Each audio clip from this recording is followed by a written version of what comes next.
सप्तशृंगी किचनमध्ये आज बनवणार आहोत लोखंडी तव्यावरील बेसन किंवा पिठलं। त्यासाठी ह्या कपाचं माप घेतलेलं आहे। 1 कप बेसन पीठ आपण चाळून घेतलेलं आहे चाळणीने।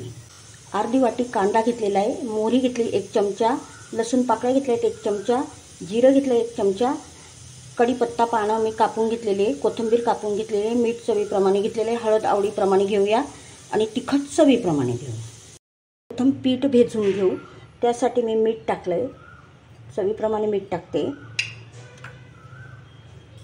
हळद थोडी टाकून घेऊ, थोडी फोडणीतही टाकली तरी चालते।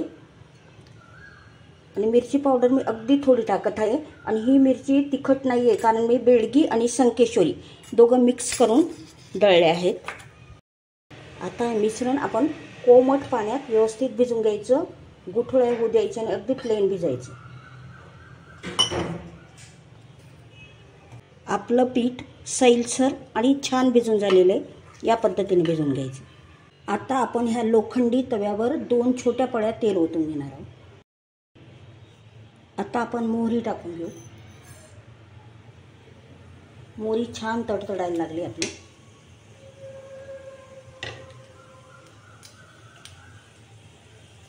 आता लसूण टाकून घेऊ।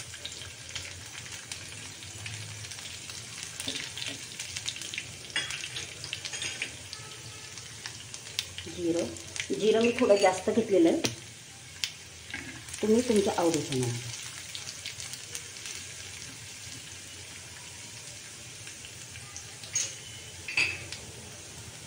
आता जिरं पण छान तडतडलं आहे आपलं। आता आपण कांदा टाकून घेऊ।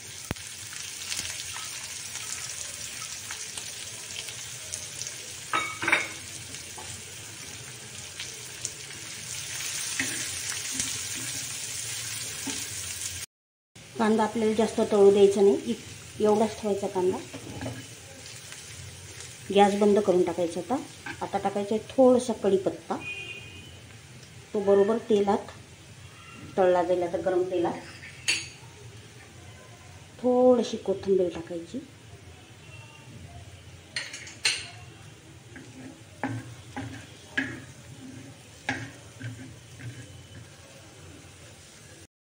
आता आपण गॅस चालू केलेला आहे। आता आपण आधी तिखट टाकलेलं आहे, हे तिखट जास्त तिखट नाही आहे, त्यामुळे 1 चमचा परत मी तिखट टाकत आहे। थोडी हळद टाकून घेऊ।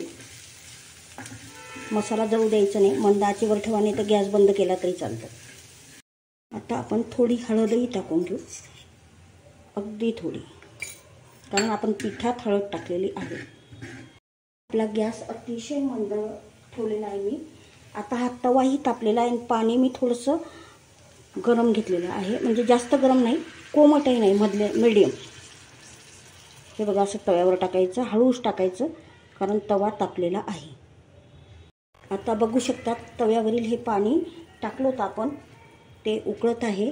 आता आपण हे बेसन पीठ जे मिक्स केलं होतं, हे मिक्स का करून घेतलं, कोरडं पीठ टाकलं तरीही चालतं, पण मिक्स केलं कारण गुठळ्या होणार नाही म्हणून असं थोडं थोडं टाकत राहायचं आपण।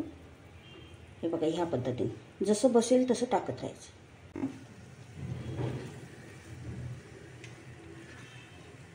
या पद्धतीने आता आपण हटवून घेणार आहे चांगलं। या पद्धतीने असं बेसन फिरवत राहायचं। गुठळ्या वगैरे असतील तर ते असं मोडत राहायचं।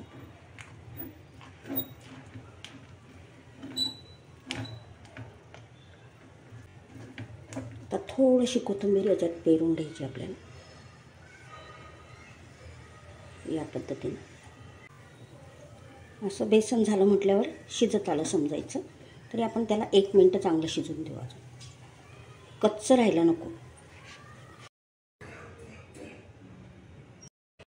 सप्तशृंगी किचनमध्ये आपलं लोखंडी तव्यावरील बेसन किंवा पिठलं तयार झालेलं आहे। तुम्हाला आवडल्यास नक्की लाईक, शेअर, सबस्क्राईब करा। आणि तुमच्याकडे लोखंडी तवा नसेल तर दुसराही जो अवेलेबल असेल तो तवा वापरला तरी चालेल, पण लोखंडी तव्यावरील पिठल्याची चव अगदी अप्रतिम असते।